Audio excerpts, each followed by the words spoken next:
पुराने समय में अम्बरीश नाम के एक राजा थे। वे भगवान विष्णु के परम भक्त थे। एक दिन उन्होंने एकादशी का व्रत किया। राजा के राज्य में ऋषि दुर्वासा आए हुए थे। राजा ने ऋषि को अपने यहाँ भोजन करने के लिए आमंत्रित किया। उस समय एकादशी पर ब्राह्मण को भोजन कराने के बाद ही व्रत करने वाला खाना खाता था। ऋषि दुर्वासा ने राजा अम्बरीश से कहा कि मैं स्नान करके आता हूँ, उसके बाद भोजन करूँगा।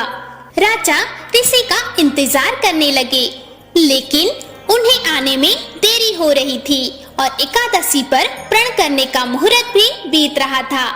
तब राजा के कुल गुरु ने कहा कि आप तुलसी के पत्तों के जल ग्रहण कर ले, इससे व्रत का प्रण भी पूरा हो जाएगा और ऋषि दुर्वासा से पहले भोजन करने का पाप भी नहीं लगेगा। गुरु की बात मानकर राजा अम्बरीश ने तुलसी दल के साथ पानी पी लिया। जब ऋषि दुर्वासा वहां पहुंचे तो उन्हें मालूम हो गया कि राजा ने अकेले ही व्रत का प्रण कर लिया है।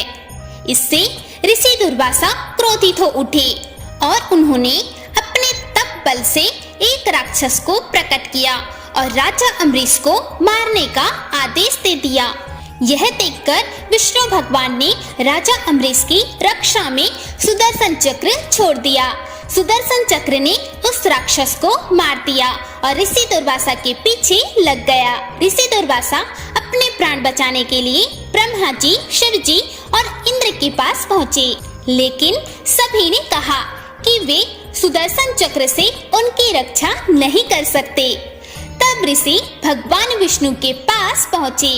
विष्णु जी ने कहा कि मैं तो खुद भक्तों के अधीन हूँ, आपको राजा अम्बरीश के पास ही जाना चाहिए, वे आपके प्राण बचा सकते हैं। ऋषि दुर्वासा तुरंत ही राजा अम्बरीश के पास पहुँचे और क्षमा मांगी। तब राजा ने दुर्वासा के पैर छुए और सुदर्शन चक्र शांत हो गया।